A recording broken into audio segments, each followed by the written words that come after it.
Nous allons commencer. Donc, je me présente, je m'appelle Caroline Beauchamp et je suis coordonnatrice adjointe au secteur technique chez Réseau Environnement. C'est un plaisir de vous accueillir au webinaire Comment adresser le traitement des eaux contaminées au PFAS pour les hautes et les faibles concentrations. Avant d'entrer dans le vif du sujet, j'aimerais vous préciser que les présentations ainsi que l'enregistrement seront partagés à la suite du webinaire.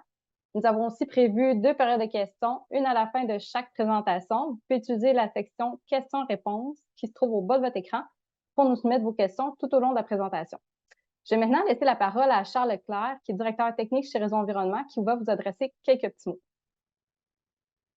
Bonjour à tous et à toutes. Comme Caroline l'a dit, je suis directeur technique chez Réseau Environnement. Je suis ici ce matin pour vous communiquer au nom de toute l'équipe de Réseau à quel point on est heureux de présenter ce webinaire-là en collaboration avec Altrasonexen et Chemco. Je suis content aussi de voir qu'il y a eu autant d'intérêt et autant de réponses pour le webinaire. On est plusieurs personnes aujourd'hui. Euh, le sujet du webinaire, donc les PFAS, puis même les contaminants d'intérêt émergents en général, pour nous, c'est un dossier d'actualité. Bon, c'est un dossier capital aussi, puis c'est un dossier qui chevauche plusieurs secteurs traditionnels de l'environnement. Chez Réseau Environnement, aujourd'hui, on va parler plus de la portion eau, mais on sait que parfois, quand on traite les PFAS dans l'eau, dans des usines d'épuration, par exemple, ben, ça peut se retrouver dans les biosolides. Puis à ce niveau-là aussi, il peut y avoir des enjeux. C'est notamment un enjeu sur lequel on a travaillé beaucoup avec d'autres membres de Réseau Environnement. Euh, donc, mon premier message, ça serait, si vous avez l'intérêt de participer à ce genre de comité-là, on a avec nous aujourd'hui Jessica Lorrain, qui est notre coordonnatrice en matière résiduelle. Tu peux peut-être faire un petit coucou, Jessica, dire bonjour. Euh, vas-y, vas-y. Bonjour tout le monde. Justement, je suis la coordonnatrice au secteur des matières résiduelles. Donc, si jamais vous êtes intéressé à participer à ce comité-là, je vais laisser mon adresse courriel dans le chat. Vous pourrez me contacter. Je vous ajouterai à notre liste de membres pour le comité des PFAS dans les biosolides. Super. Puis mon deuxième message, c'est concernant le Salon des technologies environnementales du Québec. C'est un événement que Réseau organise à tous les 2 ans depuis belle lurette. Cette année, il n'aura pas lieu à Québec comme c'était le cas auparavant. Il va avoir lieu à Lévis. Ça va être le 16 et 17 avril prochain. Euh, donc, si vous n'êtes pas encore inscrit, vous avez envie de vous inscrire, on va également mettre le lien dans le clavardage et vous pourrez vous inscrire. Je ne prends pas plus de votre temps. Je vous laisse avec nos spécialistes puis je vous souhaite un excellent webinaire. Bonne journée. Merci beaucoup, Charles. Je vais maintenant laisser la parole à Philippe Giasson, qui a accepté de modérer le webinaire pour nous. Ça nous fait bien plaisir. À toi, Philippe. Oui, bonjour à tous, à toutes. Je suis content d'être là comme modérateur. Je me présente Philippe Giasson, je suis représentant du secteur sol et eaux souterraines chez Réseau Environnement. On a 2 grands conférenciers aujourd'hui pour nous traiter d'un sujet chaud, les PFAS. D'abord, Martin Bureau et Jean Paré. Rapidement, je vais lire les 2 biographies de Martin et de Jean. Martin Bureau a un PhD MSA, ingénieur et vice-président innovation du Centre d'excellence sur les PFAS chez Sonexan, services environnementaux qu'il a joint en 2013. Il est gradué de la Polytechnique de Montréal depuis 1992. Il a complété un doctorat en sciences des matériaux en 1997. Il a aussi travaillé en recherche appliquée au Conseil national de recherche du Canada pendant 15 ans. Aujourd'hui, Martin est le fer de lance de la solution Altra, qui s'attaque aux plus importants défis environnementaux liés à l'eau auxquels nous sommes confrontés. Martin siège aussi sur le conseil d'administration d'Ecotech, du conseil d'administration du CPEQ et aussi celui du groupe CTT, Centre de Collège Transfert Technologie. L'autre conférencier, ça va être Jean Paré. Jean est ingénieur titulaire d'un diplôme en génie chimique de l'Université Laval. Depuis 29 ans, il a participé à l'évaluation, au développement et à la conception de la promotion de technologies environnementales conventionnelles et innovatrices pour l'eau potable et usée, ainsi que dans le secteur sol et eaux souterraines. Chaque année, M. Paré travaille sur plus de 400 sites en impliquant son expertise à différents types de contaminants, tels que les composés chlorés, les pesticides, les métaux, les PFAS et les hydrocarbures pétroliers. Il est aussi impliqué dans plusieurs organisations environnementales telles que le Canadian Brownfield Network, le SAA, le ONIEA, PCEIA, et ainsi que chez Réseau Environnement, où il est membre actif des comités techniques et un conférencier régulier. Sans plus tarder, je cède la parole à Martin. Bonjour tout le monde, ça fait plaisir d'être avec vous aujourd'hui. Merci pour l'introduction. Ils sont toujours un peu trop, mais ça nous donne une idée de où on vient et puis où on va. Le but de la présentation aujourd'hui, ça me fait plaisir de communiquer, si on veut, un peu l'état de l'art tel que nous la concevons chez Ultrasanexen. Dans le domaine des PFAS, comme il a été dit en introduction, on va parler surtout d'eau, mais l'eau est la clé pour le traitement de plusieurs traitements dans le domaine des solides. Donc, c'est un levier principalement, je me répète, en lien avec les éléments d'efficacité économique, je dirais. C'est un facteur facilitant. Donc, sans plus tarder, petit problème, comment on fait pour avancer? Voilà.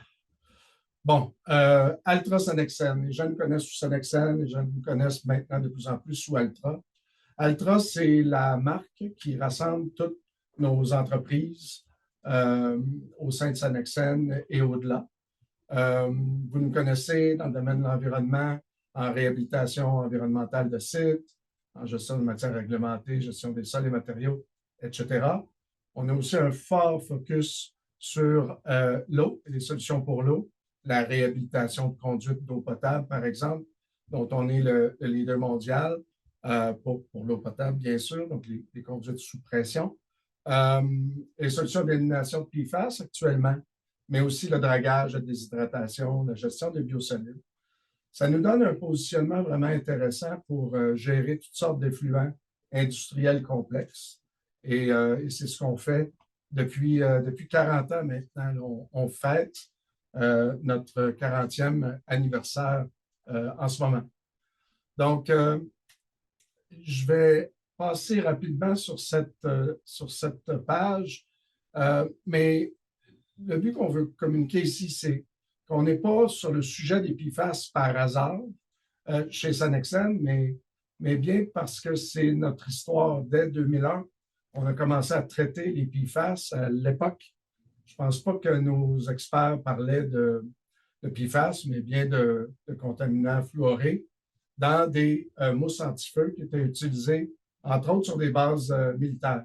Puis à l'époque, on avait utilisé des techniques certes rudimentaires, mais pas très loin des techniques qu'aujourd'hui on utilise pour traiter les PFAS dans des contaminants, dans des effluents, fortement contaminés. On l'a présenté abondamment, là, je ne reviendrai pas sur le désastre de Mégantic, mais pour nous, c'est un moment fondateur au-delà de la tragédie très grave. Évidemment, il y a l'apprentissage d'une contamination tout à fait extraordinaire. Co-contamination, forte concentration, évidemment, en hydrocarbures dans les eaux qui avaient été traitées à l'époque, mais également des composés A3F qui venaient de bases militaires puis de bases pétrochimiques de la région, qui ont été prêtés en catastrophe compte tenu de l'ampleur de la catastrophe. Et à cette époque-là, on a utilisé des médias traditionnels, charbon, par exemple, flottation, moussage, parce que ça nous permettait d'enlever une grosse partie des résidus, puis de les transférer, les assécher. Puis évidemment, nos médias propriétaires, là, dont Ultrasorption, dont je suis certain, certains d'entre vous là, ont déjà utilisé. Et ça nous a amené là, à une réalisation là, de la problématique qu'était le traitement des perfluorés alkyles dans l'eau. On a fait plusieurs projets de recherche avec McGill et l'Université de Montréal pour, premièrement, identifier ces contaminants-là. Puis après ça, comprendre qu'est-ce qui avait bien été dans nos traitements. Parce que d'emblée, je vous dis, on a appris sur le tas que certaines choses fonctionnaient et d'autres pas, puis on a dû s'ajuster au jour le jour. Ça nous a amené à cibler ce marché-là comme un marché vraiment important d'avenir, porteur. Puis là, on le voit maintenant, là, vous êtes, je n'ai pas vu le dernier compte c'était 157 tout à l'heure. Le premier webinaire que j'ai donné sur les PFAS au Québec en français, Nous étions une trentaine peut-être. Fait que là, on est des centaines à qui que ça intéresse.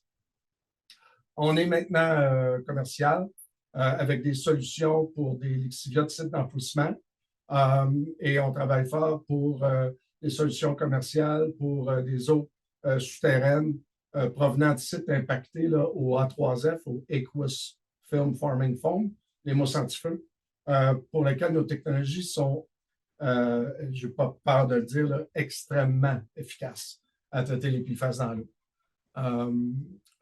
Bon, ça a été nommé dans l'introduction, là, on a lancé un centre d'excellence, un laboratoire sur les PFAS relativement modeste aujourd'hui. Ça va devenir la pierre d'assise d'une division des plus importantes chez Sonexen, sans l'ombre d'un doute. On a nos propres équipements d'analyse de PFAS qu'on utilise pour adapter nos méthodes, pour adapter nos solutions, puis pour travailler avec nos clients là, pour arriver avec les meilleures solutions lorsque possible. Ce n'est pas un service qu'on offre là, commercialement. On n'est pas un laboratoire accrédité, mais ça nous a permis d'avancer fichtrement vite dans le passé. On fait toutes les méthodes là, qui sont reconnues dans l'industrie, mais comme je l'ai dit, on n'est pas accrédité. Quoique on a les mêmes limites de détection, etc. Donc, ça nous a permis de vraiment là, avancer à très grande vitesse là, dans nos progrès en innovation dans le domaine des PFAS. Bon, il y a peut-être quelqu'un sur la ligne là, qui ne comprend pas encore c'est quoi l'enjeu des PFAS. Je vais faire ça très simplement. Les PFAS sont une classe de composés qui ne se dégradent pas et qui sont toxiques aux plus faibles doses.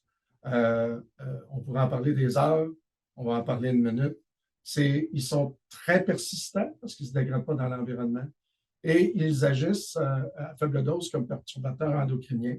Ça a des effets importants sur plusieurs cancers, sur les taux d'obésité, notamment des embryons et des fœtus et des jeunes populations, maladies thyroïdiennes, hypercholestérolémie, etc. Donc, des effets importants qu'on commence juste à percevoir les effets à long terme. Puis, compte tenu du fait que les PFAS sont partout, donc dans l'air, au pôle Nord, au pôle Sud, dans les industries, nos produits, ce veston, etc., eh bien, on est fortement exposé à les faibles doses, mais partout. Évidemment, donc, il y a des industries qui fabriquent des PFAS. J'ai utilisé cette slide que j'utilise tout le temps, qui produisent ou qui utilisent des PFAS et qui relarguent les PFAS, que ce soit dans leurs produits qu'ils fabriquent, qu'on utilise tous les jours, que ce soit dans leurs effluents liquides ou dans les airs. Ils relarguent des PFAS. On est en train de se rendre compte qu'une des sources peut-être la plus importante de PFAS dans l'environnement, c'est dans l'air. Alors que c'est un angle mort complet actuellement. D'ailleurs, l'EPA n'a toujours pas de méthode pour analyser, certifié pour analyser les PFAS dans l'air. Sauf erreur, il n'y en avait pas. Ça évolue vite, par exemple. Les sites d'enfouissement se retrouvent avec des produits qui contiennent des PFAS qu'on a utilisés. Et ceux-ci vont évidemment produire des lixiviats qui vont être relargués à l'environnement. Aux usines de traitement d'eau ou dans l'environnement directement, là, selon le cas. Les usines de traitement d'eau reçoivent des effluents. Je ne referai pas la liste, mais vous avez compris l'idée. Et donc, il va y avoir des eaux traitées qui vont encore contenir des PFAS parce qu'actuellement, ces usines-là ne les traitent pas. Et par ailleurs, les boues, ça a été dit là en introduction, les boues vont contenir des PFAS, notamment parce que la matière organique les fixe assez bien. Pas définitivement, mais assez bien. Si bien que ça devient un véhicule de PFAS, vous avez vu là, à la Semaine verte, puis à d'autres reportages récemment, ce que ça peut causer, quoique c'est matière à débat, mais certainement dans le Maine, c'est fortement documenté, une utilisation abondante de biosolides dans les sols depuis plus de 5 décennies mène à des taux de PFAS dans les sols qui sont alarmants. Est-ce que c'est une problématique au Québec? Là? Je laisserai les spécialistes en débattre. mais certainement, là, il faut faire attention. Euh, les sites dans le traitement de pompiers, j'inclus l'aéroport, évidemment les bases militaires parce que à cause des essais, puis toutes sortes d'autres sites ont utilisé des mousses extinctrices de PFAS et malheureusement, et jusqu'à assez récemment, ces sites-là ne récupéraient pas là, leurs eaux lors d'essais ou lors d'accidents. Si bien que les liquides qui comportaient des mousses extinctrices fortement composées de PFAS se retrouvaient dans la nature. C'est une source importante de contamination chez nous comme ailleurs, et on pourrait faire la liste, évidemment.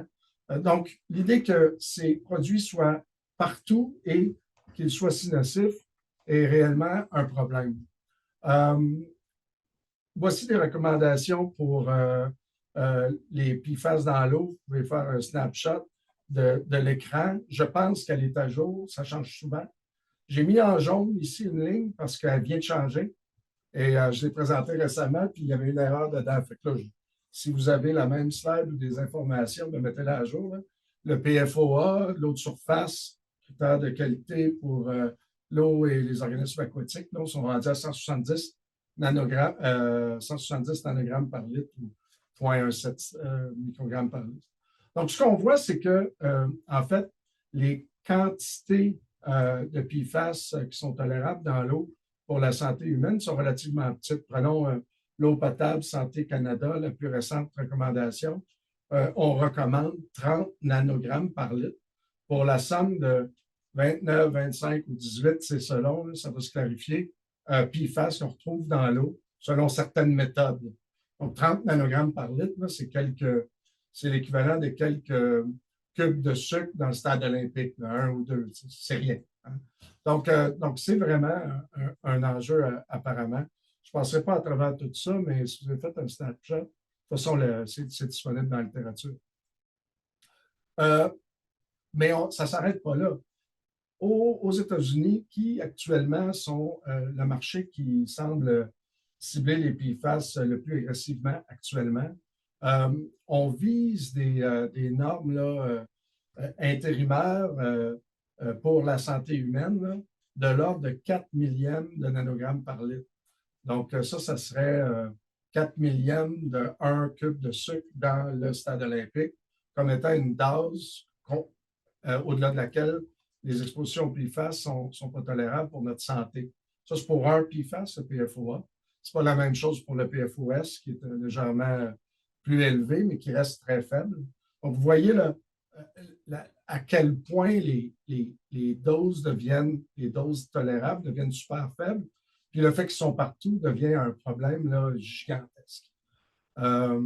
Donc, voici actuellement l'approche aux États-Unis, qui est une approche un peu plus pragmatique, parce qu'évidemment, atteindre 4 millièmes de nanogrammes par litre, c'est même pour l'analyse, c'est compliqué.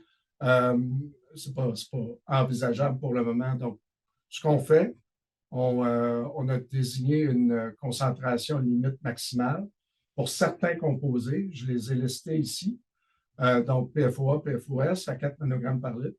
Puis 4 PFAS, puis les écotoxicologistes ou les toxicologistes dans la salle me diront pourquoi eux. Vous le savez mieux que moi, je ne suis pas un expert en toxicologie, mais vous voyez là qu'est-ce qui a été ciblé. Donc, PFBS, Genex, qui est une nouvelle intérimaire, sorte de PFAS qui avait été utilisée et qui est maintenant en phase-out, PFNA, PFHXS.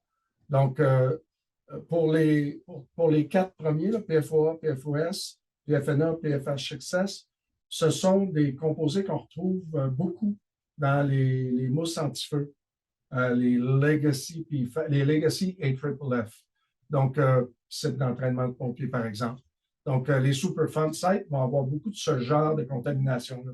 À ce temps, des sites comme une compagnie qui a fabriqué des PFAS, OM ou Dupont, par exemple, auraient des signatures de fabrication qui sont très spécifiques à des produits en particulier. Puis là, ça peut être d'autres types de PFAS. Mais voici ceux-là qui attirent le plus d'attention actuellement. J'ai mis le lien sur la page. Vous êtes probablement au courant de l'objectif de la qualité de l'eau potable au Canada et cette recommandation, j'en ai fait mention dans la page précédente. Donc, ça devrait être annoncé, je ne sais trop quand, mais bientôt pour le critère pour l'eau potable. Donc, ce qui est intéressant, c'est que c'est un critère qui est relativement contraignant. 30 nanogrammes par litre pour, mettons, 28 PFAS, c'est bas. Mais est-ce que ça sera l'approche finale? Là, on verra. J'aime beaucoup cette slide-là. Vous l'avez peut-être déjà vue. Je l'ai récupérée. J'aurais dû mettre la référence. J'ai oublié. C'est pas moi qui l'ai fait. En fait, ce que ça véhicule comme message, c'est que c'est semblable au message que je disais tout à l'heure. Donc, les sites aéroportuaires, les sites militaires, les sites d'enfouissement, qui sont des receveurs passifs de PFAS parce qu'ils reçoivent nos produits, puis des sites industriels. Pourquoi chrome plating sur cette slide-là? On aurait dû dire site industriel utilisant des surfactants dans un processus de fabrication, parce que électroplaquage peut-être, mais je pourrais vous en nommer plein d'autres.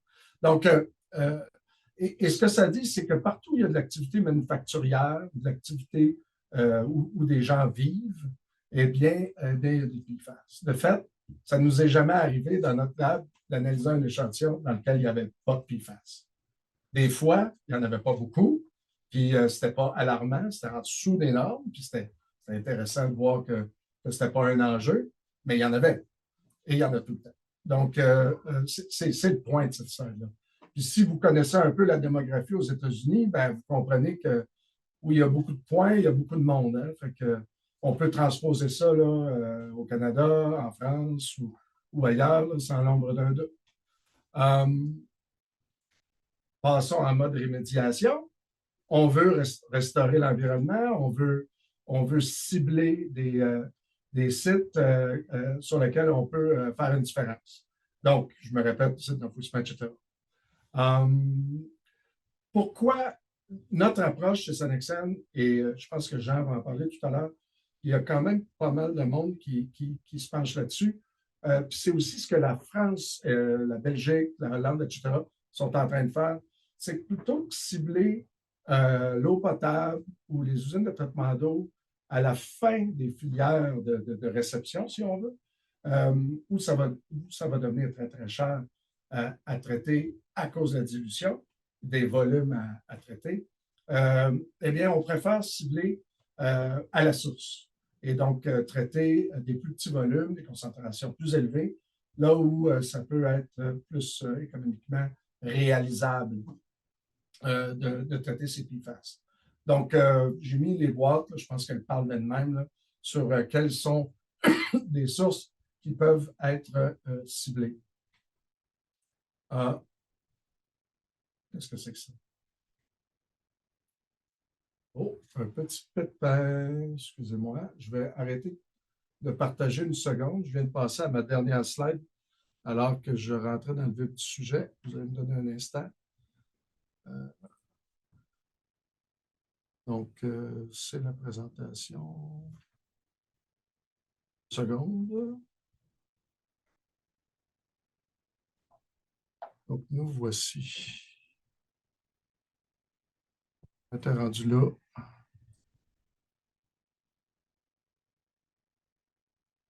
Et nous étions rendus là. Je vais partager ma... Oh! Excusez, là. J'espère qu'on n'aura pas plus de pépins que ça. Ah, voilà.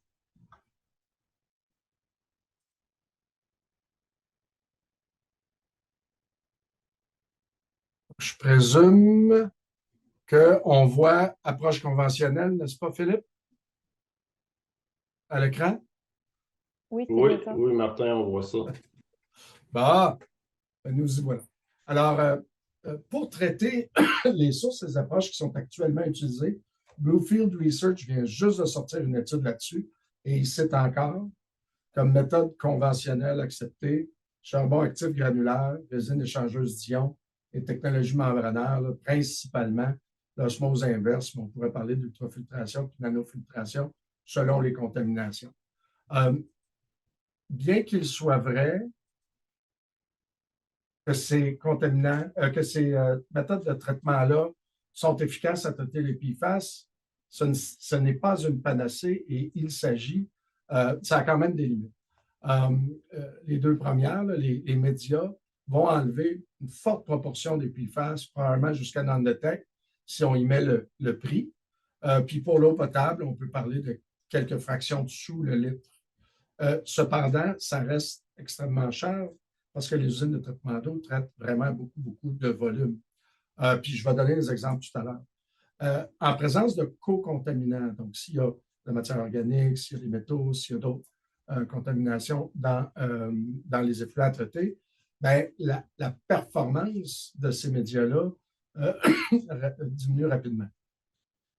Et pour des effluents qui sont plus fortement contaminés, avec d'autres types de contaminants typiquement, bien là, on se retrouve avec des prix au litre de traitement qui sont très, très élevés.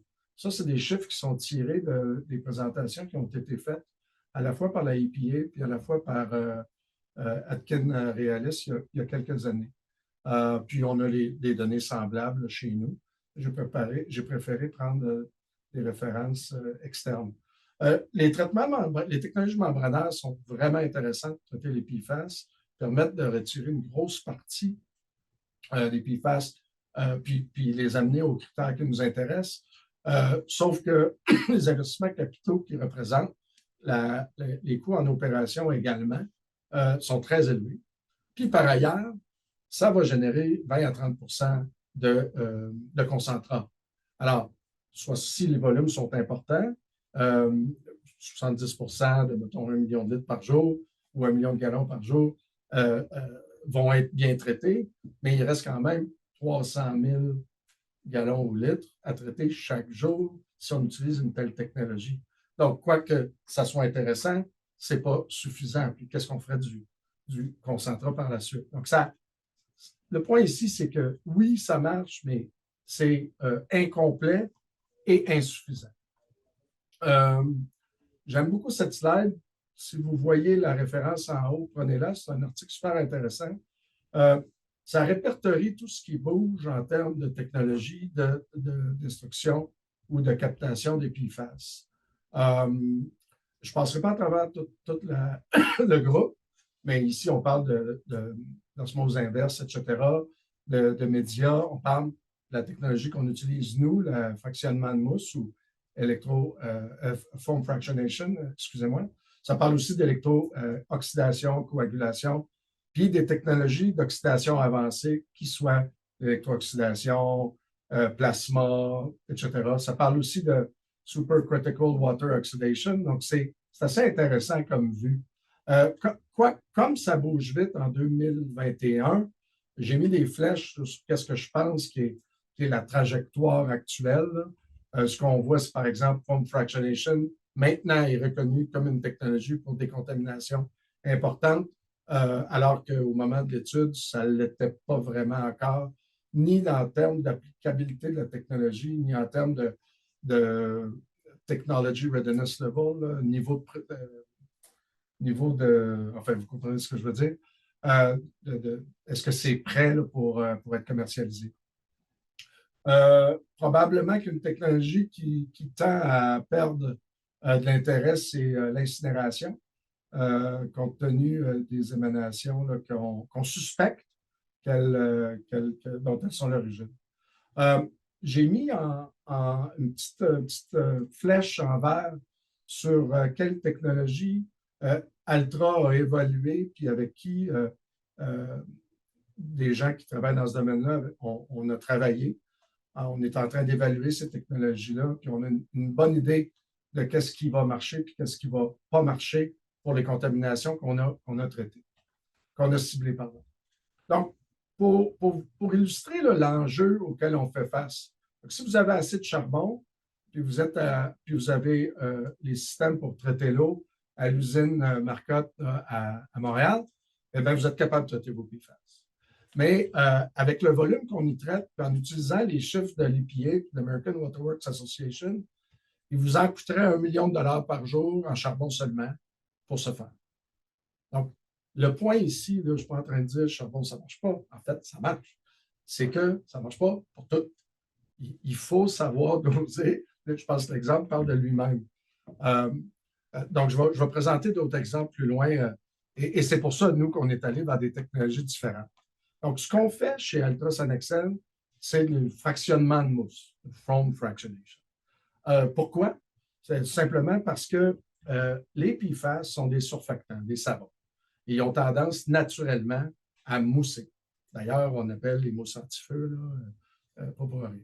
Donc, l'idée d'un tel phénomène, c'est ça qu'on avait utilisé en 2001, puis en 2000, puis à Mégantic également, c'est que on tente d'extraire la mousse la plus sèche possible, c'est-à-dire celle qui comporte le moins d'eau possible, sur une tête de colonne en faisant buller. Et puis, en le faisant en continu, on réussit à concentrer les PFAS à l'interface air-eau dans la bulle. Puis si le ratio d'eau dans ce volume de bulle est très faible, bien, on se trouve à avoir concentré une grande partie des PFAS. Ça marche extrêmement bien pour les PFAS qui comportent des longues chaînes. Ça comporte certains défis pour les PFAS à plus courte chaîne, quoiqu'on a des résultats vraiment intéressants. Mais est-ce qu'on a tout solutionné de ce côté-là? Probablement pas encore. Mais pour les longues chaînes, c'est excessivement efficace. Donc, selon la signature des contaminations, par exemple, les sites impactés au mousse en 3F, ces technologies-là sont très, très, très efficaces. Dans des sites d'enfouissement, on va retrouver souvent des courtes chaînes. Donc là, il y a probablement des traitements supplémentaires à ajouter. Et encore, bien, ça dépend de leur taux et surtout des critères à rencontrer. Donc, c'est une question de voir là, la signature exacte. C'est un peu du cas par cas. Idéalement, on a récupéré environ dans 1 à 0,1 % du volume, la mousse, et le 99 ou 99 % de l'effluent, lui, est libre de PFAS ou en tout cas rencontre les critères, puis ils peuvent être rejetés. Si ce n'est pas le cas, on peut le passer sur un média, mais dans ce cas-ci, il y a beaucoup moins de contamination dans l'eau, si bien que ça devient plus économiquement rentable de faire cela, quoique ça dépend. Des fois, ce n'est pas envisageable, mais il faut vraiment regarder chaque cas. Dans ce cas-là, on va utiliser bien sûr des charbons, parce que ça marche, ou des résines, ou d'autres médias. On a entendu parler d'argile, par exemple, qui sont relativement efficaces également. On travaille sur notre propre média, on n'est pas encore commercial. Ce n'est pas un développement qui est simple, mais j'espère que c'est un produit qui va devenir commercial rapidement. Évidemment, on se trouve à générer un concentré. Ce concentré-là va devoir être, on devra en disposer ou le détruire. C'est pour ça que je parlais d'entrée de jeu dans la page précédente, les technologies de destruction, parce que ça nous permet de, sur le site, si les volumes ne sont pas trop importants, faire de façon économique une destruction complète de cette mousse-là, des résidus qui sont concentrés en PFAS. Il y a d'autres solutions. On pourrait les retourner au site ou en tête de traitement selon leur concentration. Et par ailleurs, on peut aussi les fixer dans des médias. Donc, j'ai vu des cas, des opérateurs qui vont fixer dans un charbon, une résine ou, par exemple, des bétons. Et donc, là, ben, on prend une approche où on gère le risque. Donc, est-ce que c'est une solution à long terme? Là, je laisse cette audience en débattre, mais en tout cas, c'est contenu. Donc, voici pour notre approche. J'en parlerai pas beaucoup parce qu'on n'a pas le temps, mais une approche comme celle-là nous permet de gérer de l'eau fortement contaminée en PFAS. Donc, les technologies de lessivage, lavage de sol, etc., tamisage, traitement centrifuge, puis après ça, traitement d'eau, deviennent possibles. On a fait des pilotes avec des sols granulaires où le cas d'affaires, le cas de faisabilité technico-économique semblait tout à fait réaliste dans ce cas-là. On en a fait d'autres où on faisait face à des sols argileux. Et puis là, je ne peux pas dire qu'aujourd'hui, là, on a la solution, puis on s'en va au marché, puis donc, il nous reste du travail à faire, mais c'est pour ça que le groupe d'innovation est là. On est premier au marché dans le domaine du traitement des lixiviats de sites d'enfouissement. On est commercial sur 2 sites en opération au Minnesota actuellement, 24/7. Puis dans l'État de New York, on attend les dernières signatures pour un permis, mais on est prêt à se mobiliser. Et l'idée est donc de traiter ces sites-là, ces lixiviats de façon continue pour l'avenir prévisible, les 10 prochaines années. Voici le type de résultat qu'on peut s'attendre à obtenir d'un traitement comme celui-là. Ce que vous voyez en gris, c'est la somme des PFAS, je l'avais traduit. Quand il y a eu changement, peut-être qu'il y a eu un petit peu de peine, en tout cas. Donc, all PFAS sum, évidemment, la somme de tous les PFAS en gris. Et puis, du lixivia brut, le raw leachate, désolé pour l'anglais. En vert, la somme des longues chaînes, LC, longues chaînes de PFAS. Et puis, en bleu, la somme des courtes chaînes. Voyez que dans l'lixivia qu'on est en train de traiter, ici, c'est au Minnesota, on se retrouve avec des lixivias qui comportent pas loin de 3/4 de leur teneur en courte chaîne. Donc, c'est vraiment pas une problématique difficile, évidente à traiter. C'est très difficile. Et ce que vous voyez, c'est en sortie du traitement de fractionnement de mousse.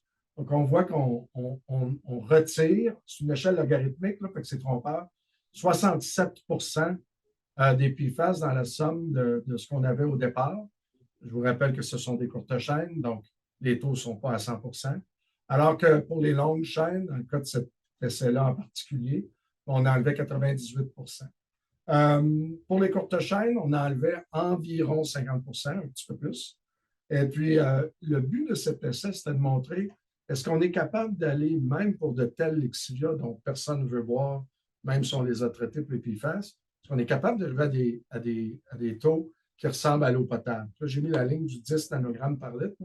Et la réponse, c'est oui. C'est tout à fait possible de se rendre à ces limites-là là, avec des technologies de traitement comme celle-là. Donc, c'est quand même très puissant comme méthodologie compte tenu des concentrations de départ.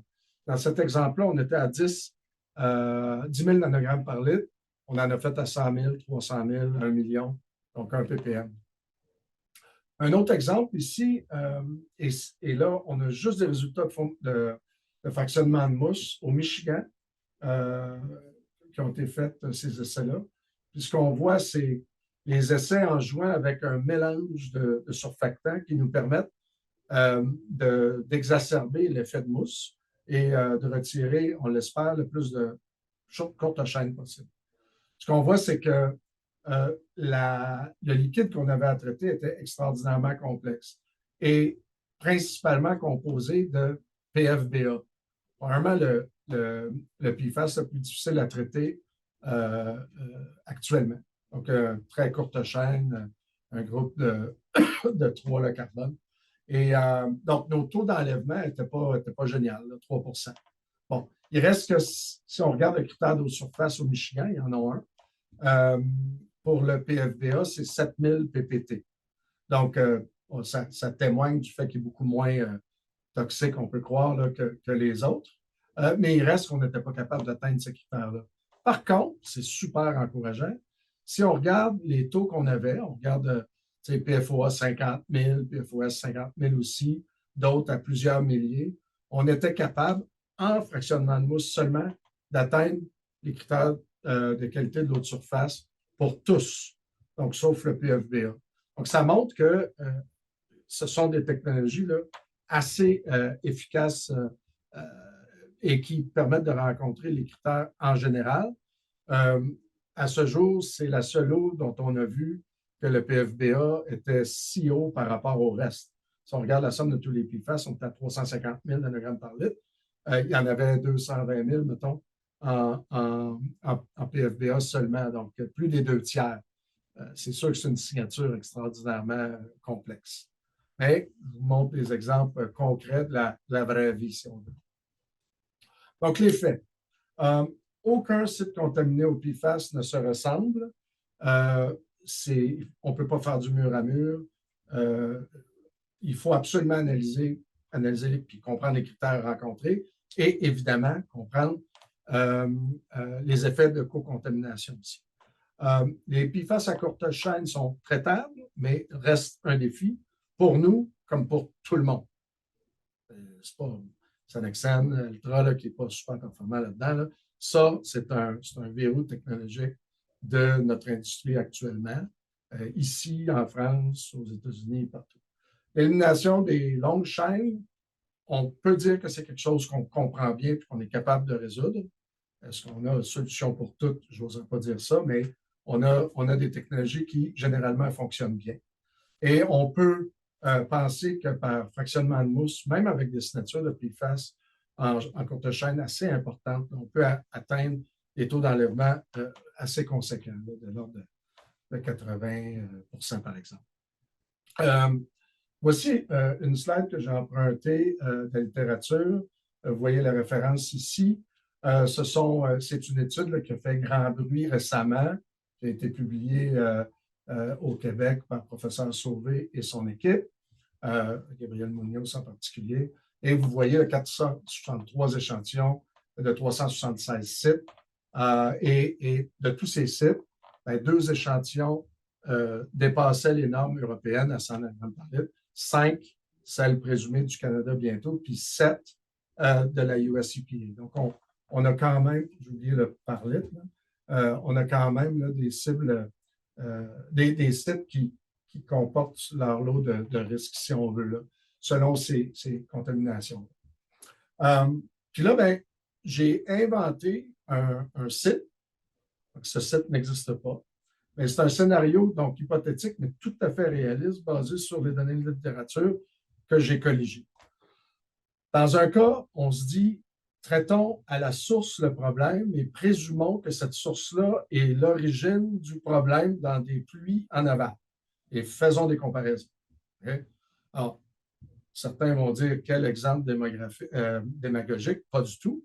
L'idée, c'est juste de comprendre quel genre d'implication, si on traite l'un ou l'autre sur le plan économique, ça a. Okay? Alors, après ça, tout se discute, bien sûr. Donc, on pourrait cibler un site d'entraînement de pompiers, par exemple, qui soit civil et militaire. C'est un hotspot fortement contaminé avec des eaux souterraines de ce genre de signature-là. On en a vu comme ça aux États-Unis, on en a vu ailleurs aussi. De la même façon, certains ont été rapportés en France il n'y a pas longtemps, qui ressemblent tout à fait à ça. Des débits hydrauliques de 500 à 600 litres minute. Puis disons qu'on a contenu la source dans une usine de traitement d'eau avec des barrières hydrauliques, comme on fait à l'usine de traitement là, de Technoparc ici actuellement. Et puis là, ben, on traite. Dans l'autre cas, 4 puits où on pompe 2 à 3 ou à 4 mètres cubes minute. On traite par filtration. Puis on a une concentration évidemment beaucoup plus faible en PFAS, de l'ordre de 100 ou 400 nanogrammes par litre. Des signatures qui ressemblent à celles des A3F, donc PFOA, PFOS, HXS, un peu de PFBA parce qu'on en retrouve, puis du 6,2 FTS. Donc, si on y va avec un traitement de fractionnement de mousse, j'ai regardé cette slide 10 fois et je n'ai jamais vu la faute d'orthographe, j'en suis désolé. Et puis, on inclut la disposition d'un concentrat. Donc, le concentrat ici sera environ 0,1 % du volume traité. On peut penser à un coût de traitement, mais main-d'œuvre, maintenance, additif, disposition, pour le volume dont j'ai parlé tout à l'heure, de l'ordre de 1,5 million par année pour ce genre de traitement-là. J'exclus le CAPEX, puis j'exclus l'alimentation électrique. Dans l'autre cas, traitement d'eau en aval, donc filtration sur média, disposition du média saturé, donc coût, média seulement et disposition du média. J'exclus coût en capital. Dans les deux cas, ce sont des technologies qui sont à pression atmosphérique, qui n'impliquent pas de température. Les CAPEX se ressemblent, puis l'alimentation électrique ne sont pas très différentes. Est-ce que c'est exact la même chose? Non. Mais le coût important, c'est le coût du traitement. Ce n'est pas le reste. Okay? On calcule autour de, pour les concentrations mentionnées tout à l'heure, puis basé sur des courbes de saturation fournies par les fabricants, des résines pour la signature de PFAS que j'ai rapporté, quelque chose comme 2,4 millions par année pour les 4 puits. Donc, la question que ça soulève, c'est combien de puits ai-je de contaminé ou combien d'eau ai-je qui est bu, qui est contaminé. Et puis, quel genre de durée de traitement je devrais faire pour venir à bout du panache. Si on veut. Donc, évidemment, c'est des scénarios différents. Dans un cas, on traite à la source. On ne va pas traiter à la source pour toujours. L'idée, c'est mettre une barrière, faire la restauration du site, puis arrêter le traitement. Il faut regarder le projet dans son ensemble. Et pendant ce temps-là, si il y avait des populations en aval qui buvaient cette eau, bien, effectivement, il faudrait s'assurer qu'ils ne le boivent pas. Donc, je ne suis pas en train de dire l'un ou l'autre, ou qu'est-ce qui ne fait pas de sens. Ce que je dis, c'est voici des chiffres. Si moi, j'allais en soumission pour ce genre de choses-là, c'est le genre de calcul qui m'aiderait à prendre mes décisions. Donc, et ça soulève bien l'intérêt. Tout à l'heure, j'ai présenté l'exemple de Marcotte en aval. Ici, un puits simple en aval, l'intérêt de traiter à la source, bien sûr. Donc, juste pour conclure, Sanexen se positionne comme quelqu'un qui donne un service de traitement d'eau. Ce qu'on veut, c'est donner un clé en main au client qui règle son problème pour toujours. Donc, on fait des études de traitabilité en laboratoire gratuitement pour le client. On va investir dans des solutions pour régler son problème. Puis, on va fournir une solution clé en main sous le litre, par exemple. Donc, c'est notre positionnement. On pense, puis on a des bonnes raisons concrètes de penser que c'est une solution qui est beaucoup plus avantageuse pour les opérateurs, à la fois moins risquée et moins chère. Et évidemment, c'est une approche qui est personnalisée. Ce sont des solutions qui sont modulaires, qui sont adaptables, qui peuvent être augmentées ou réduites selon le changement de la problématique qu'on vit. Donc, je vais passer cette slide-là. Je vous remercie beaucoup pour votre attention. J'espère que je n'ai pas été trop long. Et si vous voulez plus d'infos, vous avez mon numéro de téléphone ainsi que mes collègues, Mathieu, Germain, je suis sûr que plusieurs d'entre vous le connaissez. Je n'ai pas demandé si vous voulez que je mette son numéro de téléphone, mais comme j'ai mis le mien, je me suis dit que je peux mettre le sien. Alors, le voilà, et ça va me faire plaisir de répondre à vos questions. Désolé pour le pépin technique tout à l'heure. Bon, ben, merci beaucoup, Martin. C'était très intéressant. On voit qu'on a du pain sur la planche. Puis, on a le temps pour quelques questions. Est-ce qu'il y en a dans le chat? On a reçu quelques questions que je peux lire. Je vous invite à écrire sur le chat vos questions pour ça. Moi, je vais passer avec la première question de Mathieu Lesniak. Est-ce qu'il y a beaucoup de sites de traitement des eaux usées au Québec qui dépassent les limites indiquées? Bien, il y a des. C'est pas à Sanexen de cibler des usines de traitement d'eau, mais Mathieu, une simple recherche va vous permettre de trouver des études récemment publiées qui répondent exactement à cette question-là. Et puis, effectivement, de par la signature industrielle des PFAS au sein du réseau hydraulique ou hydrologique des Grands Lacs, puis tout le tissu industriel qu'on y voit, de par le lac Michigan, le lac Erie, etc., évidemment, on retrouve dans l'eau du fleuve des taux de PFAS importants. D'ailleurs, le département de l'environnement et des Grands Lacs du gouvernement du Michigan a un groupe de travail super avancé, un des leaders au monde sur le PFAS à cause de cela. Donc, oui, ça, je vais juste rajouter une petite nuance à ma réponse. Donc, oui, on trouve des PFAS. Ceci dit, selon les signatures industrielles locales, on peut penser que si elle est faible, de faible intensité, donc, puis qu'on a plutôt des banlieues et des domaines agricoles, bien, au Québec, on peut penser qu'il y en a moins de PFAS. Et on a des données qui le montrent. Ceci dit, il y en a moins, mais il y en a. Merci. Merci Martin. Une autre question de Yves Diane. Pourquoi est-ce qu'on produit encore des produits toxiques sachant que leur impact est néfaste pour l'homme et la nature?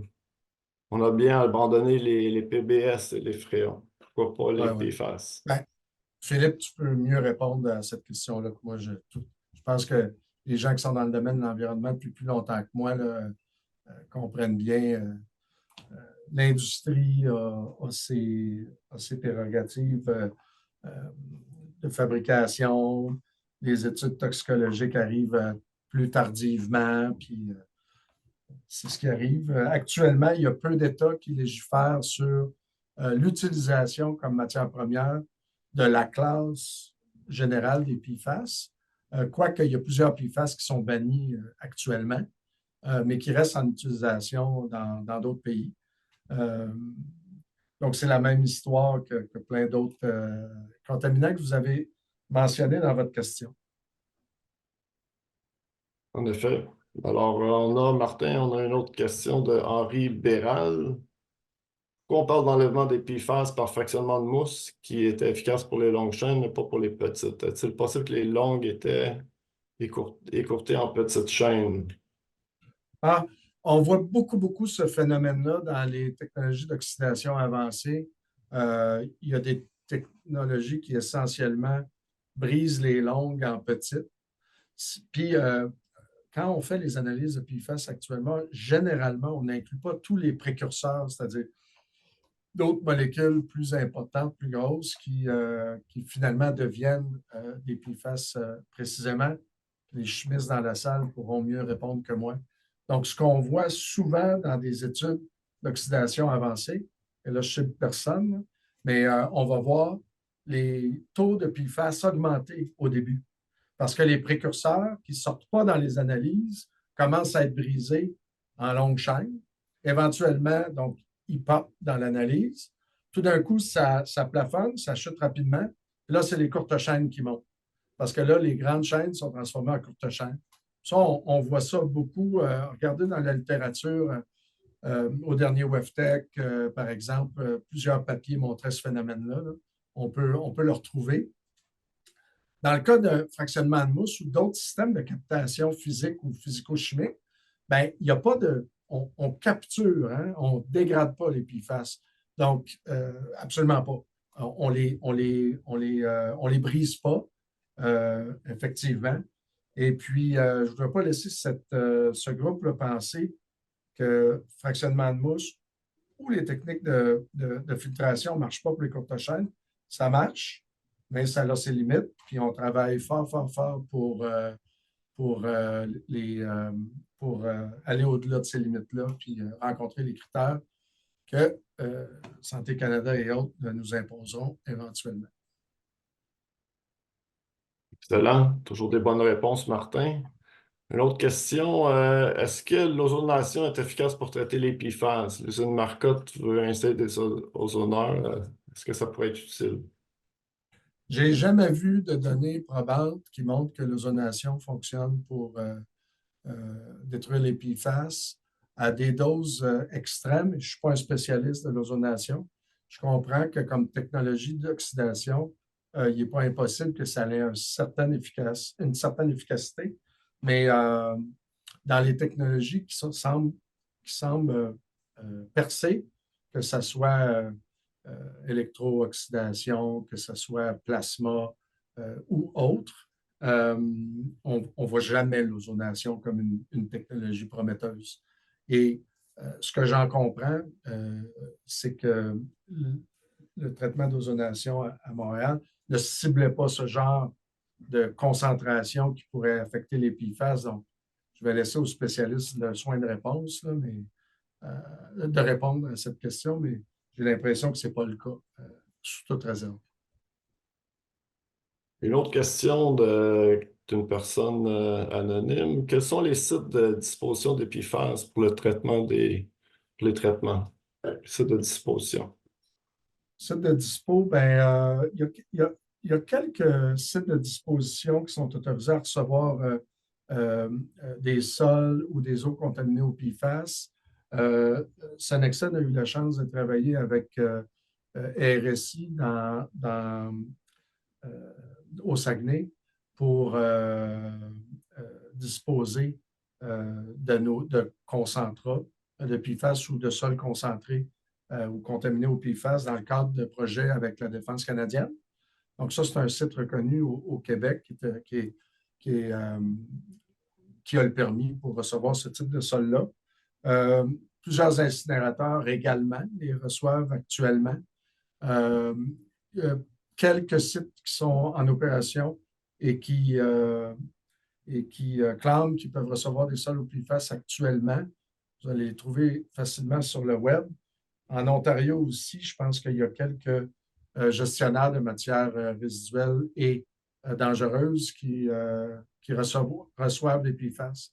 Ça reste en général, cependant, des solutions géographiquement localisées puis peu nombreuses. C'est un enjeu de taille aux États-Unis actuellement. Les incinérateurs sont ciblés, les vrais incinérateurs classiques sont ciblés comme étant la source de PFAS dans l'air. Et on voit des bannissements de leur utilisation, pour la plupart temporaires, mais quand même qui sont mis en place. Fait que mon feeling, ce qu'on voit, c'est que ce n'est pas vers là que l'industrie américaine veut aller. On va voir des solutions de destruction de PFAS sur site ou dans des sites autorisés, mais on n'est pas encore rendu là compte tenu de la réglementation qui n'est pas encore claire à ce sujet-là. Vous avez vu, l'EPA, hier, a sorti des normes pour les sites hazardous waste, là, les matières dangereuses, qui désignent les PFAS chez eux, 9 PFAS comme étant matières dangereuses chez eux. Fait que ça va les forcer à les gérer spécifiquement. On peut s'attendre à ce que d'autres sites, par exemple des sites d'enfouissement de type Subtitle D, là, les Solid Waste ou Industrial Waste, pourraient voir ce genre de contraintes-là, mais on verra là, où ça va, mais l'industrie s'attend à ce que ça arrive. Là, je vois Caroline popper, je parie qu'on n'a plus de temps. Oui, je suis désolé c'est super intéressant. Il y a plein de questions. Martin, tu es populaire, ça soulève beaucoup de questionnements. Avec Réseau, on va coordonner les réponses, puis on répondra. Jean va en avoir plein lui aussi, fait qu'on répondra ça tout le monde ensemble. Excellent. Fait que sans plus tarder, je vais passer la parole à Jean Paré qui va suivre sur sa présentation. Merci, Martin. Merci, Martin. Donc, bonjour tout le monde. Martin nous a fait une excellente présentation qui touchait le début pour les hautes concentrations. Moi, je vais travailler davantage au niveau in situ. Donc, Philippe, est-ce que tu peux me confirmer que tu vois bien mon écran? Non, on ne voit pas ton écran encore. OK, on recommence tout ça dans une seconde.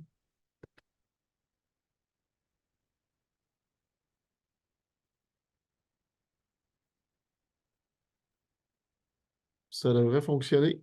Oui. Là. Excellent. Donc, on se lance. Martin l'a mentionné un petit peu plus tôt, mais au niveau des eaux potables, les PFAS demeurent une source. Oui. Tu voudrais-tu le mettre en plein écran, s'il te plaît? Parfait, merci. Ça devrait être fait. Donc, de ma part, c'est ça. Ce que je vais parler un petit peu plus aujourd'hui, ça va être au niveau des concentrations qui sont plus faibles. Dans l'exemple que Martin nous a montré, son exemple théorique, on avait des concentrations qui étaient très, très élevées, là, à l'ordre de 10 000 à 100 000. Puis on avait un autre exemple qui était dans l'ordre de plus de 100 à 400 nanogrammes litres. Donc, c'est vraiment dans ce type de contamination plus diffuse que la technologie qui se présente aujourd'hui peut être applicable. Pour démarrer, parler un petit peu de qui est Chemco, qu'est-ce qu'on fait, qui on est. Par la suite, on va vraiment parler d'une approche un petit peu plus brève, une slide qu'on a vue, un diapo qu'on a vu dans la présentation de Martin qui nous donne une perspective sur les problématiques d'eau, d'où elles proviennent. Puis on va parler d'une méthode ou de méthodes de traitement in situ qui pourraient être applicables. Donc, Chemco, c'est une compagnie québécoise qui est fondée en 88. On a des entrepôts qui sont localisés partout à travers le Canada pour servir notre clientèle localement. Donc, bien entendu, au Québec et ailleurs.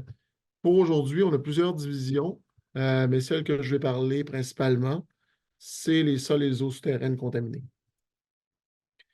Au niveau de cette division, qui est la division environnement en réalité, là, qui comprend aussi le traitement des eaux biologiques et physico-chimiques et biologiques, le traitement des émissions atmosphériques des odeurs, on a toute une plénitude de technologies. Donc, vous allez me voir présenter parfois en oxydation, en réduction. Aujourd'hui, vraiment, on va parler plus des technologies de sorption qui utilisent soit du charbon activé ou des médias modifiés. Un des premiers rôles qu'on fait à travers l'industrie, c'est de la formation et l'éducation. Parce que si les gens ne connaissent pas ces technologies, la mise en place ou leur sélection, bien entendu, n'arrivera pas. Puis souvent, c'est des technologies de pointe. Donc, non, ce pas des technologies qui sont en développement. C'est des technologies qui ont déjà été appliquées ailleurs dans le monde, mais que nous, on met en marché au Québec puis au Canada. Donc, vous allez me voir, moi, puis Malika présenter, mais on a toute une équipe d'experts techniques qui nous entoure, qui vient nous aider dans le cas de problématiques plus difficiles. On a aussi un laboratoire ici à Québec qui est utilisé pour valider la performance des technologies. Donc, ça nous permet de s'assurer qu'on n'aura pas de surprise quand on va arriver sur le terrain en mise en place, que ce soit en échelle pilote ou pleine échelle. Et bien entendu, on peut fournir des estimés technico-économiques. C'est ça surtout qu'on fait quand on dit que Kemco travaille sur plus de 400 sites par année. On livre d'une façon efficace à peu près 200-250 localisations qui vont d'une maison résidentielle dans la région de Vancouver à des sites industriels là, de kilomètre par kilomètre. Mais on a vraiment à fournir des estimés qui vous permettent d'évaluer le coût et la faisabilité pour la mise en place de ce type de technologie-là. Donc, ce sont nos partenaires. Il y en a des Américains, il y en a des Européens. Aujourd'hui, on va s'intéresser plus à la compagnie Intraport, avec qui on a un partenariat qui date depuis l'année dernière. Et c'est eux qui développent les technologies de contrôle de PFAS que je présente. Donc, Intraport ont toute une sélection de produits, mais celle qui nous intéresse aujourd'hui, c'est vraiment ce qu'on appelle le Intraplex. Donc, la dernière colonne, qui est une approche modulaire où on a différents types de médias modifiés pour augmenter leur capacité de sorption des PFAS. Donc, au niveau, avant que je tombe dans le détail de l'intraplex, c'est une diapo qui est très similaire à celle que Martin a présentée, mais d'où viennent les produits, les problématiques, puis pourquoi on retrouve les PFAS dans l'eau? Bon, une des choses qui est arrivée au Québec, on a vu les biosolides, donc tout ce qui sort, les bouts qui sortent des usines de traitement d'eau usée, peuvent être épandus sur les terres agricoles. Donc, il y a une potentielle de lixiviation des PFAS qui sont contenus vers des cours d'eau. Il y a la possibilité d'ingérer par les animaux, par les plantes. Donc, ça, c'est une autre possibilité. Les usines de traitement des eaux qui opèrent actuellement en Amérique du Nord ne sont pas actuellement à niveau pour le traitement des PFAS. Donc, quand ils rejettent leurs eaux, ils rencontrent les normes en vigueur. Malheureusement, au Canada, on n'a pas de normes pour les décharges PFAS encore. Puis, ce qui va se produire surtout, c'est que les longues chaînes, donc les C10, C12 et plus, PFAS, risquent d'être, au niveau du traitement biologique, traitement physico-chimique de ces usines de traitement d'eau-là, devenir des courtes chaînes. Ces courtes chaînes-là sont plus toxiques, plus mobiles. Donc, ça crée quand même une bonne problématique. Puis, bien entendu, vous avez un exemple ici dans le bas où les usines de traitement des eaux vont venir récupérer l'eau de surface ou souterraine qui, elle, a été impactée par les PFAS. Puis, bien entendu, ça touche le réseau de distribution. Docteur, puis quel est l'apport, dans le fond, dans notre consommation, notre ingestion de PFAS, de l'eau potable? C'est une étude ici là, qui vient du journal là, Science and Environmental Epidemiology. Puis, on voit, dans le fond, que le pourcentage de l'ingestion des PFAS, puis on voit ici au niveau de la diète, là, donc, lorsqu'on parle des emballages ou si jamais vous avez du popcorn micro-ondes à la maison, puis vous vous demandez pourquoi il y a de l'huile, puis ça ne passe pas à travers, ben, c'est 100% PFAS que le coating que sur le carton. Puis tout le packaging. Donc, il y a beaucoup de travail présentement de réduction à la source qui doit être fait pour limiter l'exposition des humains aux PFAS. Bien entendu, l'eau potable, tout le monde doit en boire, parce que l'eau en bouteille, c'est peut-être pas la façon la plus soutenable de s'hydrater. Donc, on voit là, des différents pourcentages en fonction du type de composé. Donc, on a parlé tout à l'heure avec Martin là, du PFBA, là, qui est une courte chaîne très mobile qui est produit là, justement à partir des longues chaînes. Puis, dans l'eau potable, il représente 96%. Il peut représenter jusqu'à 96% de la masse de PFAS qu'on ingère à chaque journée. Donc, il y a une importance de limiter l'introduction des PFAS par l'eau potable. Maintenant, ce qu'on peut y faire, dans le fond, puis ce qu'on va parler ici, c'est la technologie Intraplex, qui est une technologie de sorption actuellement, parce que, comme Martin l'a expliqué, les technologies de destruction sont en développement, mais on n'est pas encore rendu. Donc, quand je parlais d'une approche modulaire pour les PFAS, on a 4 types d'Intraplex qui existent. Le A et le B ont déjà été déployés en Europe sur au moins une cinquantaine de sites. Puis je vais citer des exemples d'applications qui ont été faites en Europe avec ce type de technologie. Le C et le D sont en développement. Puis je vais y venir un petit peu là, avec des datas plus tard dans ma présentation. Donc, un site typique PFAS où on va avoir une contamination, ça peut être un site d'enfouissement, ça peut être une zone d'entraînement pour l'extinction des incendies à l'aéroport. Donc, prenons ce deuxième cas. On voit là que les sols où les mousses sont appliquées ou des produits avec des PFAS sont contaminés touchent les sols. Puis, avec le ruissellement d'eau, soit la hausse et la baisse des nappes d'eau phréatiques, saisonnières ou avec les pluies qui peuvent survenir en surface, il va y avoir une migration du PFAS vers l'eau souterraine. Donc, je vais commencer par débuter avec l'approche Intraplex A. Donc, l'Intraplex A, lui, va venir être utilisé dans la zone non saturée. Donc là, on vient finalement protéger la contribution ou la masse, le transfert de masse des PFAS des sols vers l'eau souterraine. En anglais, j'aime utiliser le Slay the Dragon's Head. Là, on coupe la tête du dragon. Au moins, ça vient limiter la contribution ou le déploiement des PFAS à l'intérieur de l'eau souterraine. Donc, on peut soit avoir une intervention qui va être locale, qui va être juste en dessous de la contamination, ou on peut tout simplement stabiliser toute la matrice de sol avec le Intraplex A. Qu'est-ce que c'est au juste? C'est un absorbeur, donc un média absorbant qui est à base d'argile modifiée, mais qui a une particularité, donc on parle de suspension colloïdale.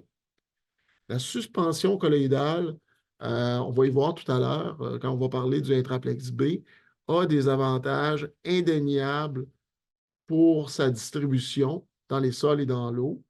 Puis, il va nous permettre aussi d'éviter de créer des chemins préférentiels lorsqu'on doit forcer des médias dans certaines zones. Donc, l'Intraplex A, c'est vraiment pour les zones non saturées, comme je l'ai explicité avec le diagramme. C'est une technologie de zone source. Et puis là, on voit ici certaines données là, de capacité d'absorption. Un des points que je veux dire par rapport à Intraplex A avant de toucher l'Intraplex B, c'est qu'actuellement, on travaille avec certains intervenants québécois pour voir si la combinaison d'Intraplex A dans des biosolides, par exemple, pourrait diminuer la capacité de l'exciviation, puis aussi diminuer la biodisponibilité des PFAS par la suite pour l'ingestion, soit par des plantes ou des animaux. Le Intraplex B, lui, se désigne vraiment comme une technologie de contrôle du panache dans l'eau souterraine. Donc, on voit ici la mise en place à travers un équipement d'injection où on va descendre une pointe au niveau où on le souhaite, puis on va distribuer à ce moment-là notre Intraplex B. Le Intraplex B, c'est un charbon activé qui est en suspension colloïdale. Donc, on doit différencier au niveau des charbons activés. Là. Plusieurs choses. Première chose, on voit des charbons activés granulaires qui peuvent être utilisés là, dans des filtres, dans des casings, pour justement l'enlèvement. Martin en a parlé. C'est une chose qui fonctionne assez bien, mais qui vient saturer rapidement et qui va relâcher. Par la suite, dans le monde municipal, on va voir ça souvent, les charbons activés en poudre qui vont être ajoutés dans l'eau pour aller faire une captation justement de certains contaminants, que ce soit des couleurs ou des contaminants organiques. Souvent utilisés là, dans les pointes saisonnières, là, soit au printemps ou à l'automne. Puis, on a aussi les suspensions colloïdales qui représentent là, ce que l'intraplex B est. Donc, on parle vraiment de produits qui sont à des dimensions très faibles, de 0,2 à 2 microns. Le gros avantage, c'est que lorsqu'on s'en va dans la porosité effective, donc on voit un sol ici où on a vraiment zoomé à l'intérieur d'une particule de sol, il y a une porosité, donc on appelle des macropores, on a des micropores.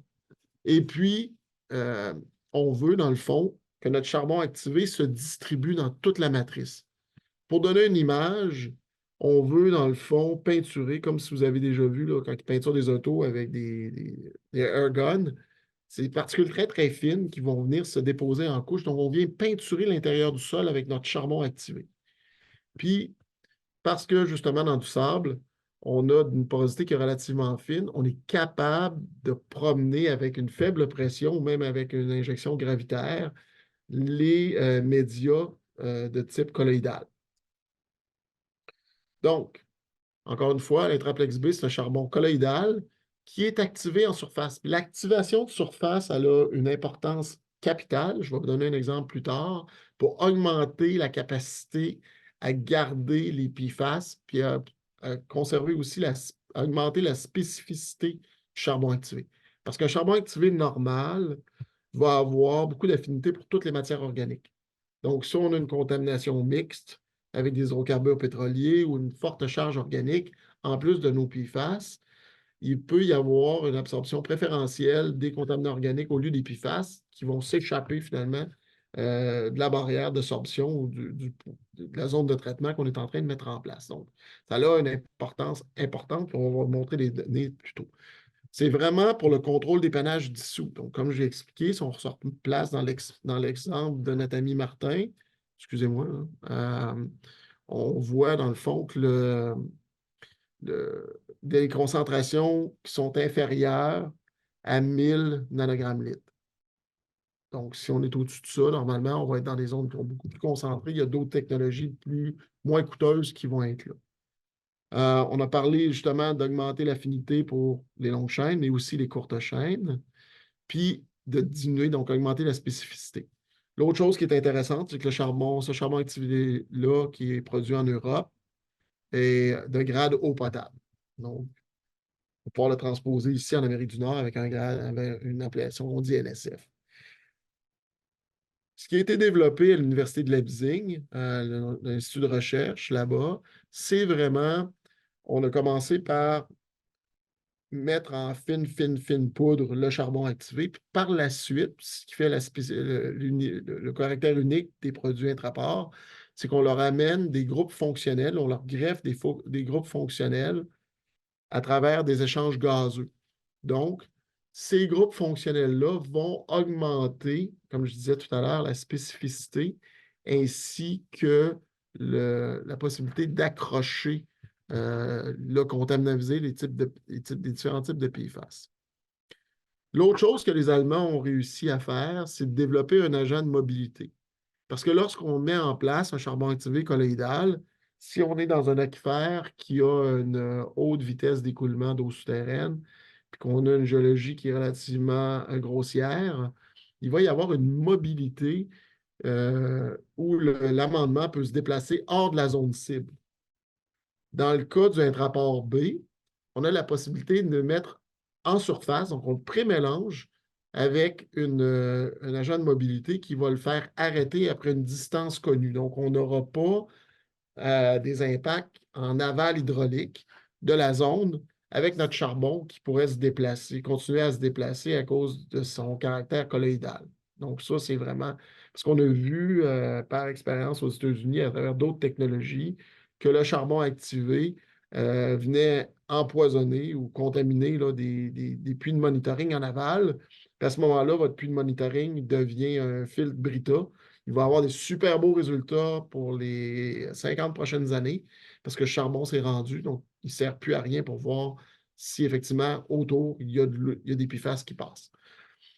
Au niveau, puis juste pour démontrer ici, là, quand on parle d'augmenter la spécificité, puis augmenter la capacité par des processus gazeux, c'est une recherche ici qui a été faite par Mullen Lowry, qui est un papier qui a été soumis. On attend juste qu'il soit publié pour vous donner les références complètes en 2023, où on voit dans le fond que l'intraplex B va avoir 5 fois la capacité d'absorption des autres charbons activés colloïdales. Ce qui est excessivement important lorsque vient le temps de se déployer sur le terrain, parce que en ayant une capacité qui est 5 fois plus grande, on pourra intercepter une masse connue, donc un flux massique qui traverse une zone. On a besoin de mettre 5 fois moins de charbon, ou, à l'inverse, si on met la même quantité que le produit du compétiteur, charbon activé colloïdal, ben, on va avoir une durée qui va être 5 fois plus longue. Donc, on a vraiment un avantage substantiel, nonobstant le fait qu'on a moins d'affinité pour d'autres types de contaminants organiques, donc on garde notre capacité pour les PFAS. On a moins aussi de relâche à cause des sites spécifiques qui sont créés à la surface du charbon colloïdal. Maintenant, les gens nous demandent toujours combien de temps ça va durer. Puis, je vais attirer votre attention ici sur les composés PFOA, PFOS, qui sont les longues chaînes. Donc, lorsqu'on fait un estimé, on dit qu'on va mettre, par exemple, 2000 kg ou 3000 kg de charbon à l'intérieur même de l'aquifère. Ben, si on avait juste des PFOA, PFOS, avant qu'il y ait un leakage, à cause de la haute affinité qu'on a, ça durerait des millénaires. Lorsqu'on s'en va vers des courtes chaînes, et on connaît encore notre composé PFBA, qui est une courte chaîne très mobile, on parle d'une durée de vie de la barrière de sorption qui peut aller au-delà de plusieurs décennies. Donc, on ne parle pas d'une intervention qui va être à faire tous les années. Je m'excuse.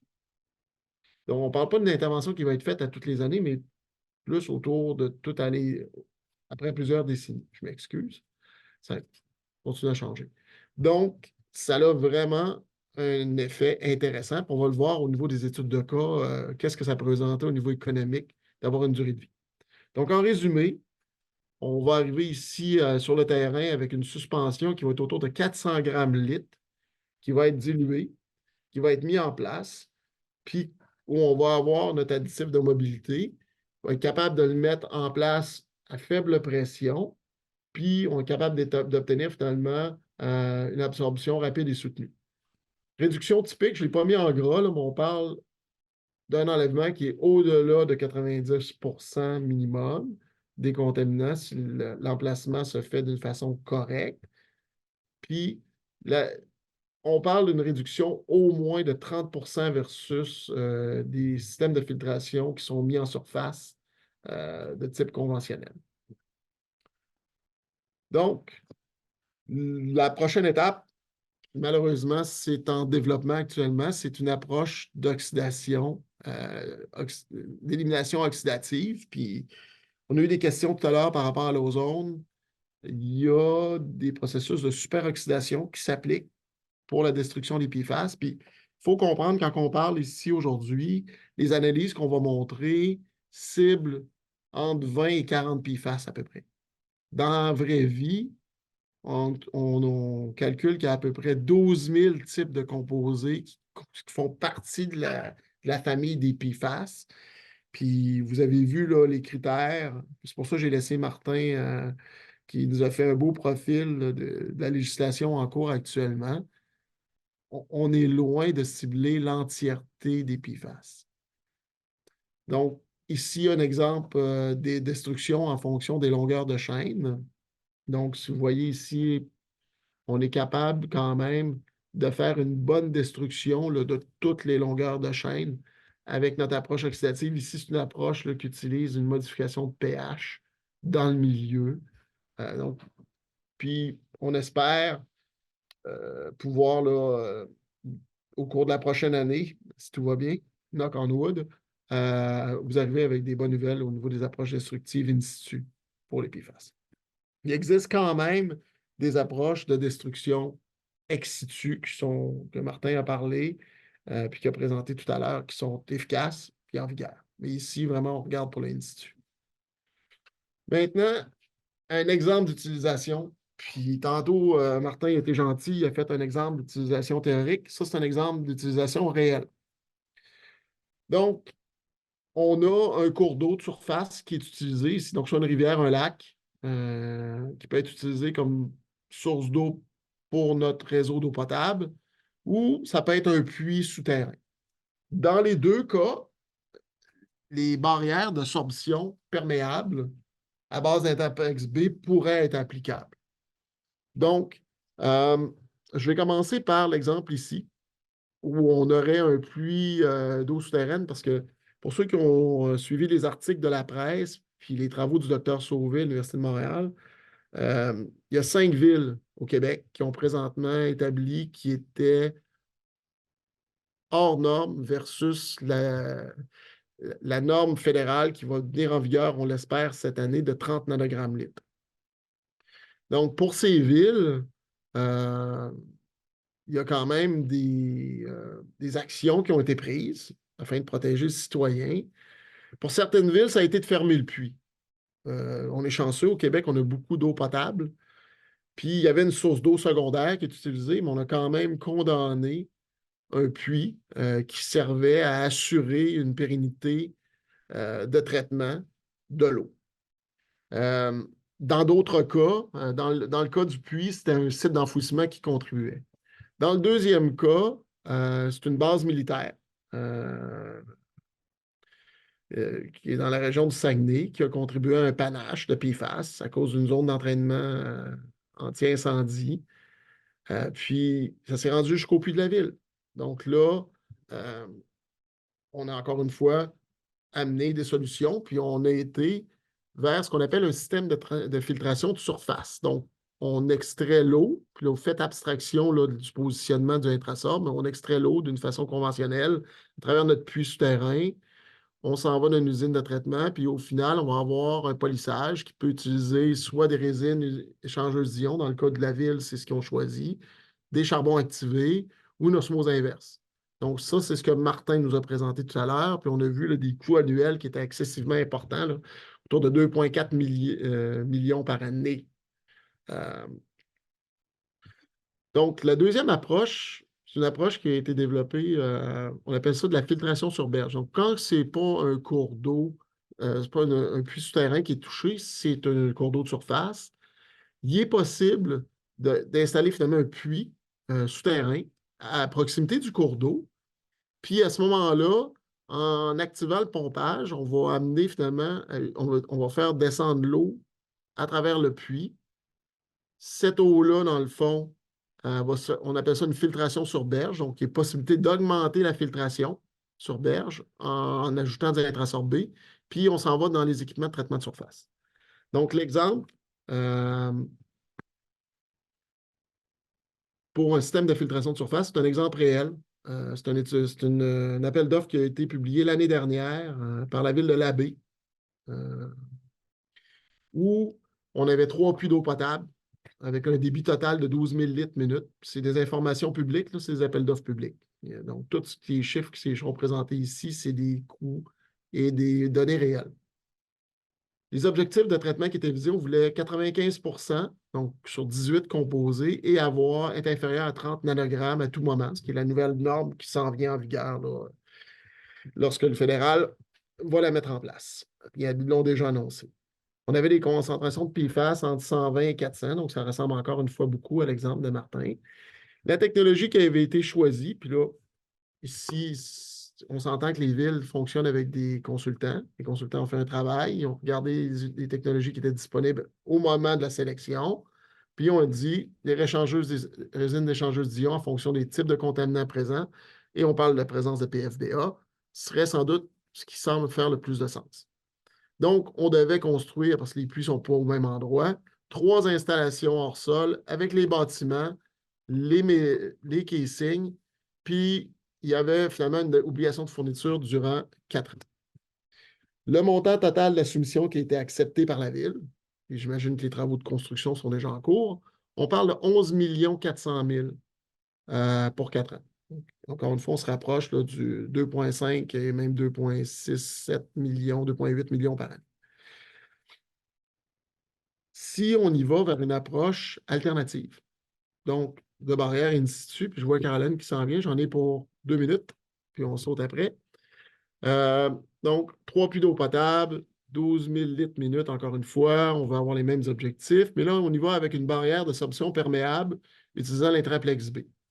Donc, ce qu'on a fait, c'est qu'autour du puits, on s'est positionné là à 10 mètres à l'extérieur. Sur 2 mètres d'épais, on a créé finalement un beigne, 5 mètres de haut, avec notre charbon. Donc, on traite in situ. Ça nous a donné 225 mètres cubes. On aurait 8000 kg d'intraplex à injecter, qui nous donnerait une capacité d'à peu près 20 ans de sorption. Donc, au niveau du prix, on parle, puis là, ici, j'ai un facteur de sécurité de 2 qui a été inclus, de 800 000 canadiens. Puis ça, c'est le prix pour les produits, plus le prix pour le positionnement de l'amende.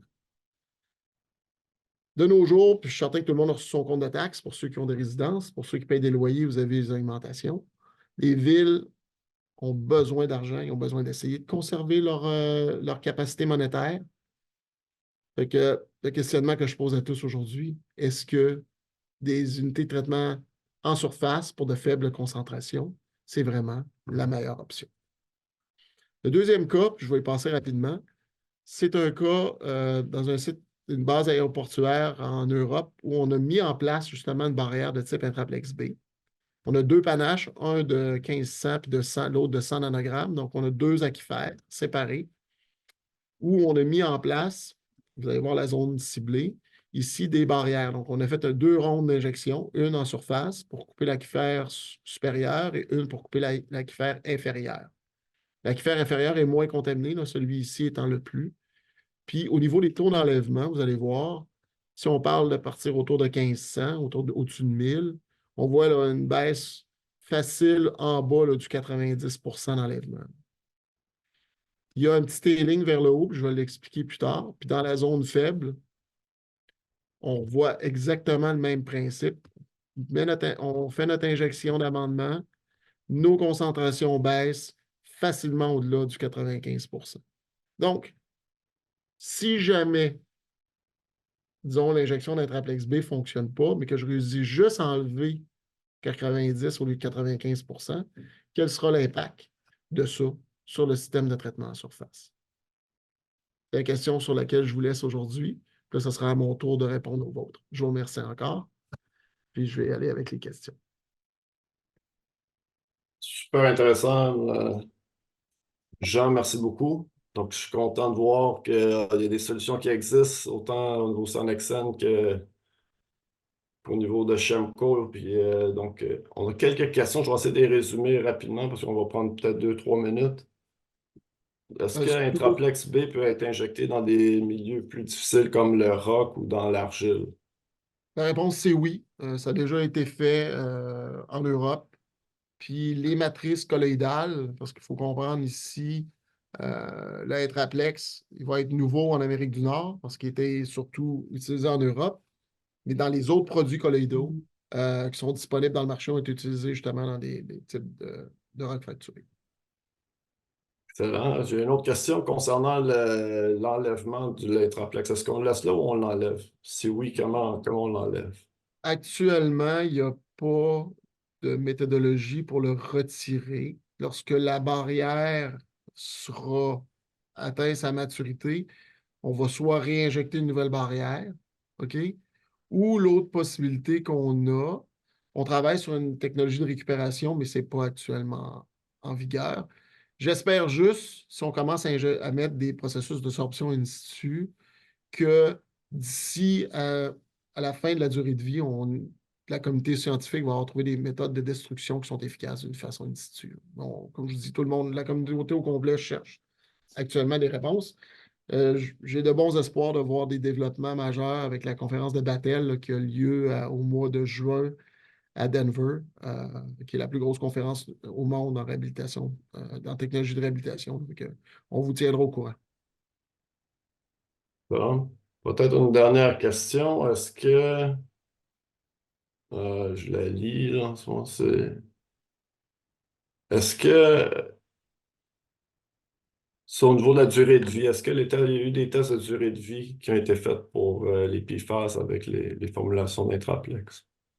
C'est été fait avec l'eau réelle. Donc, c'est des tests non pas seulement avec un seul composé, mais vraiment avec une eau d'un site réel.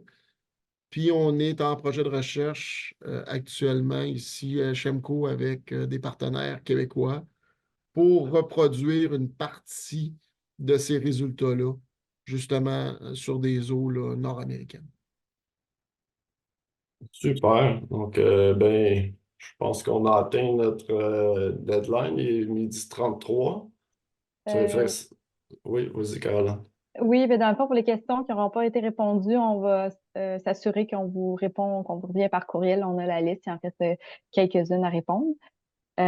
Donc, sur ce, ça conclut le webinaire d'aujourd'hui. J'aimerais remercier nos présentateurs et notre modérateur pour ce webinaire fort intéressant. J'espère que vous avez apprécié. Et sur ce, je vous souhaite une bonne journée et merci à la prochaine. Merci à tous encore. Bonne semaine.